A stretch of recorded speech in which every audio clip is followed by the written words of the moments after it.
Hello and welcome to another episode of the Think Rugby podcast. It is me, Andrew Morrison, as you boys know, and girls, whoever. Going to be a bit of a shorter episode this week. Main reason being, Zav isn't here. I know he's not committed to the podcast like we all thought he was. Me, on the other hand, I'm here with a black eye. No, I didn't get punched at the weekend. I just got a bit of damage from a tackle, and Zav wouldn't know about that because he's a fly half, and they don't tackle. Anyway, today I will be talking you through my thoughts on some of the results from the second round of the Champions Cup and the Odd Challenge Cup game this past weekend, and then thereafter I'll be looking to this next weekend, where we've got a big derby between Glasgow and Edinburgh as a part of the 1872 Cup. Leg 1 is on Sunday the 22nd. Before we get into all of that though, please remember, guys, to hit the subscribe button, leave a comment down below, follow all of our socials across TikTok, Twitter, everything that you will need and see is down there in the description. Okay, so let's get into it. I watched the Edinburgh Bayonne game on Friday night. So starting off with the Edinburgh Bayonne game, wow, what can I say? I mean, as much as I was criticising Darcy Graham for perhaps not meriting his spot in the Scotland squad for the Autumn Nations series, he is 100% clicked back into the same form that we saw at the beginning of last season before he got injured. He is just on fire at the minute. Now, you can say what you want about the different opposition that Scotland have faced over the last year or so since the World Cup, but wow, you cannot dispute the sheer talent and quality that Darcy Graham has to offer. He is phenomenal. Edinburgh had to respond, but I never thought they would respond as strongly and so convincingly away at being at home against Bayonne. I mean, that match the weekend before against Gloucester, yes, you had Storm Dara, it was disappointing, not a lot of great rugby on show, but it's like chalk and cheese. I mean, Edinburgh's away form, to my knowledge, has been dismal. Considering their wage bill, it is very, very poor. The thing that I would like Edinburgh to try and focus on, and I think they should get on to, is a bit of consistency, and I think these the European games have been a good stead to get a bit of continuity. Obviously, you want your best starting team out, and I think Edinburgh hopefully are past their jittery sort of part of the season. They should hopefully click on and get into a bit of form now, but it is Edinburgh. I will probably be wrong. Just Darcy Graham has, it's incredible to think how a player of what that quality, like what Darcy Graham has, is making such an impact in Edinburgh. Similarly, Mosese Tuipulotu playing very well. Not as well as his brother, who we'll get on to in a minute, but still very well. So yeah, that was Friday night. Edinburgh completely obliterating Bayonne, 52-12. Long may their form continue. So in terms of games that caught my eye at the weekend, I have to say Bulls Northampton was not one of them. The score took my eye. I couldn't believe how on Saturday the Bulls at home against Northampton lost. But then again, there's a lot of question marks over whether or not the South African teams should even be in the Investec Cup, or Europe as it's formerly known as. Both the Bulls and the Sharks lost at the weekend. The Sharks, I wrote down the scores obviously for doing this podcast tonight. The Sharks lost 56-17 away to Leicester. That you cannot defend that. That is horrendous. And Leicester, they're under a new coach, Michael Chica, proven, very much proven. That to get 50 put on you in a competition of that, like on that stage, that platform, that magnitude of a game.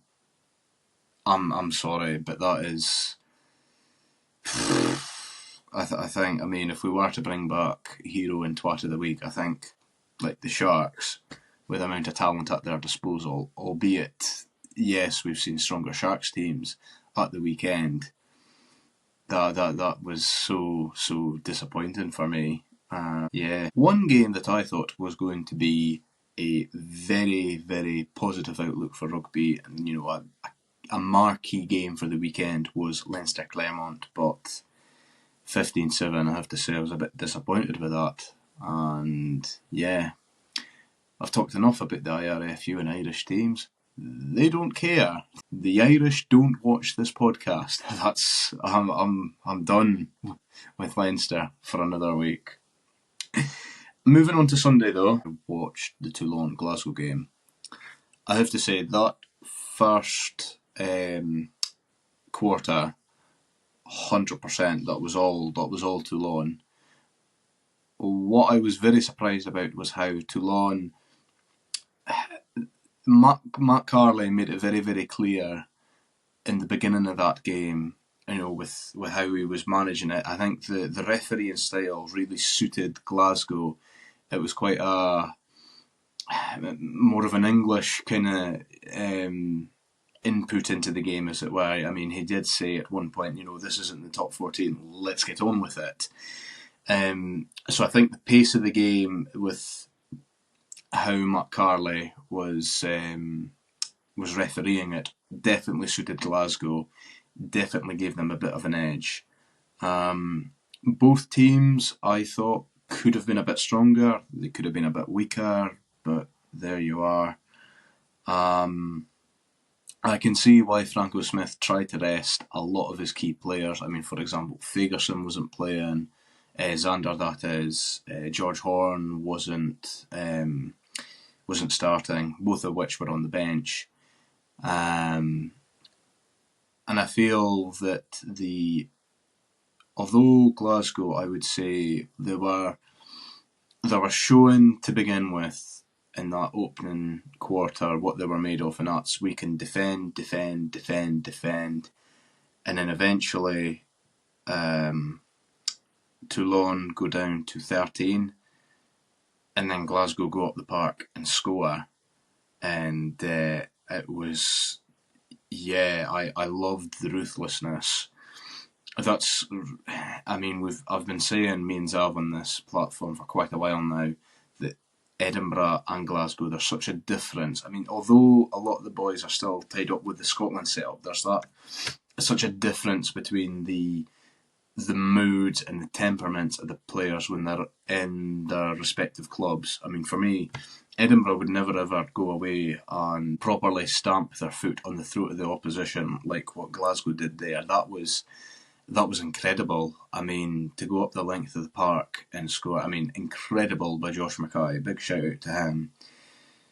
Yeah, that was insane.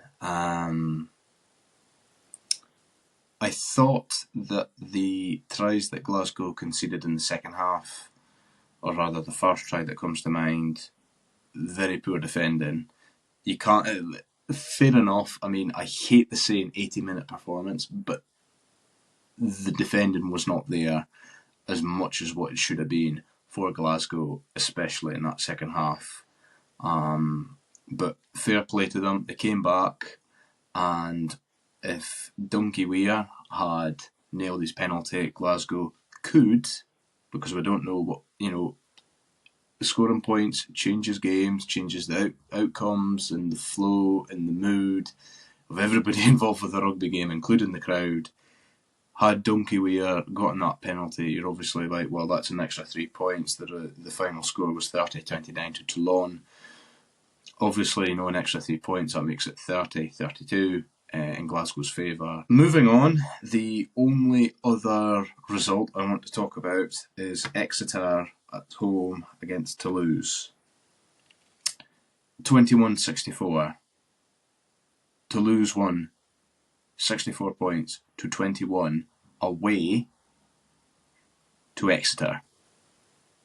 I think Exeter there showing how much they are struggling.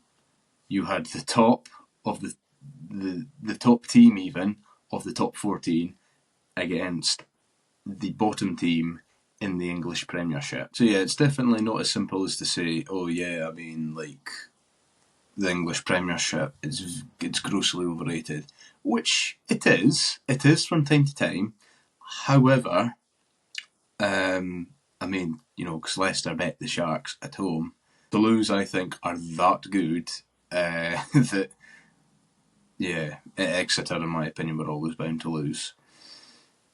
I did love Ramos's play there at one point in the game. I'm not sure if anybody's seen it, but he kept the ball in, booted it up the field, chased it down, and tackled the guy who caught the ball that Ramos had kicked originally. So yeah, phenomenal play, play and player. So yeah, that is Europe wrapped up. In terms of any other notable results, Ulster lost at home again. I have to say, I think they're struggling. Munster, they lost on Friday night against Cast. This is what happens when Zav isn't here. I'm going from Friday to Saturday to Sunday, back to Saturday, back to Friday. This is just what happens. This is what happens when Zav isn't here. But don't blame me. Blame Zav. Give him shit in the comments, folks. So yeah, we're not going to see any Europe now until January. I have to say I'm looking forward to it because there's going to be a lot more tasty games. I do just wish, though, that squad rotations happen more cleverly, if that's even a word. Yes, I know there's only a few clubs, such as your Leinsters, that can properly use their full stretch squad in depth to match with a busy playing schedule.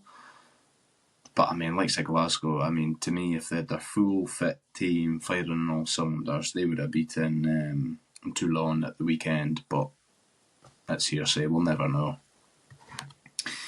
Moving on though,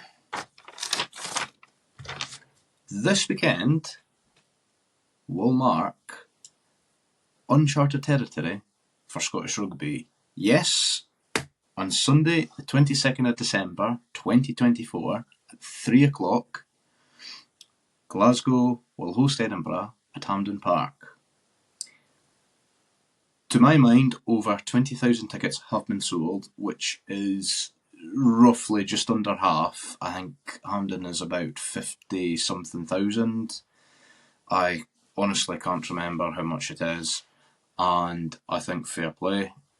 That is going to bring in a lot more revenue to Glasgow, given that they have signed a few players. We'll come on to them. And how Edinburgh have had the luxury of having the corporate stuff and everything at Murrayfield and really benefiting from the likes of these 1872 Cup games happening at Murrayfield, taking a lot of the revenue in, obviously given their cut to the SRU or whatever. But yeah, I think it's a really good bit of business by Glasgow. Last year, it was like something like 38,000 people that there was in attendance for the 1872 Cup game at Murrayfield. I think it's really good how they've tried to do it at Hampden as well. A lot of money will be made, and it's good to see that although Ireland is on a different level, how Leinster can really, Leinster are really good at taking these European games, these big games, having them at the Aviva, and then, it's a big atmosphere and the players get a feel for it. A lot of them are involved with the Ireland squad. Now, yes, Glasgow and Hampden, very little affiliation to any or rather there would be very little benefit to what Glasgow playing at Hampden would mean for the rugby. However, I think it's an exciting opportunity and I hope that more of it is to come. It's a different arena and I think it can only benefit players in a test match environment where they could be going to a different ground for the first time and have got this, well, we played a big game for Glasgow at Hampden, why can we not do it for Scotland at XYZ place? I am looking forward to that game. Another game this weekend, ironically at the same time, on the same day, is Saracens Northampton. I'm very much looking forward to this. Both teams won their game in the last weekend and a lot of exciting play. I'm looking forward to that. But yeah, don't tune into that. Tune into the 1872 Cup Leg 1. To finish off, I wanted to touch on some signings, or rather some contract extensions that have been happening for Scottish Rugby at the minute. So 4 high-profile players have been involved in contract talks with their clubs, and probably more so with the SRU. So 3 of these players have signed on. 1 has opted to leave. That one is Tom Jordan. The other 3 is Kyle Steyn, Duan van der Merwe and Sione Tuipulotu. It's always that age-old thing of there's pros and cons to everything, but what's the... it doesn't mean to say that every single player is identical in regards to their situation, and just because things may seem similar doesn't mean that they would get the same result. So for me, Kyle Steyn staying in Glasgow, I think, is a ploy to get him more game time for Scotland as soon as he's Glasgow's captain. At the minute, it's very hard to look past Darcy Graham, who is on fire at the minute, loves playing in the Scotland jersey, and Duan van der Merwe, who defensively hopeless, but he's Scotland's all-time leading try scorer, especially against England. He loves getting a try against them. Yeah, to me, all 3 of them about as different 3 types of wingers you can get in rugby. But yeah, I just can't help but feel that Kyle Steyn has done his contract extension with Glasgow rather than going abroad, just to try and help him get more game time. That being said, I do also think that he has stayed in an attempt to try and help Glasgow. I mean, the won the URC last season, incredible achievement, but I also feel like he's wanting to be part of this established Glasgow team that, okay, they may not win it like every year, nobody's expecting that, but you want them to be like an established challenger in a difficult opposition, difficult place to go to and play.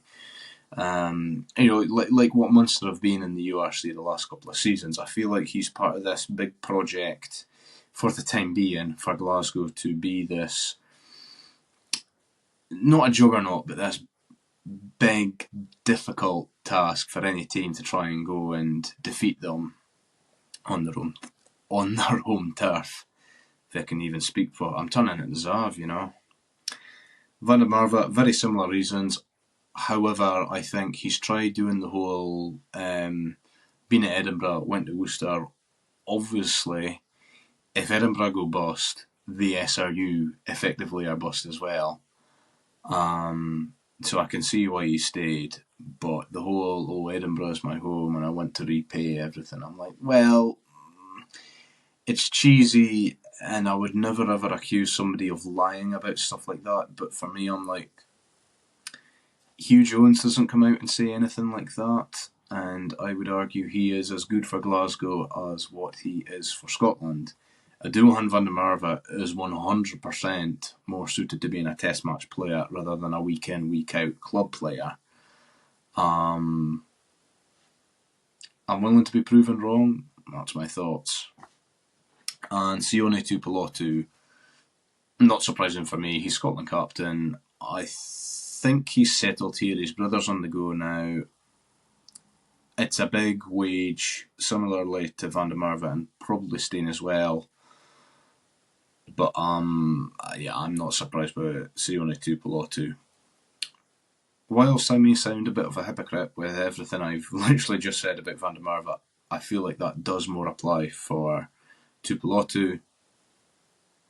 Captain of the country, his blood is definitely blue, or dark blue, navy blue, whatever. Yeah, there's nothing else to say about that. Tom Jordan going off the Bristol Bears. I think money has pipped this one. I think the SRU, they are increasing their budget, but surely not enough to try and entice Tom Jordan to stay.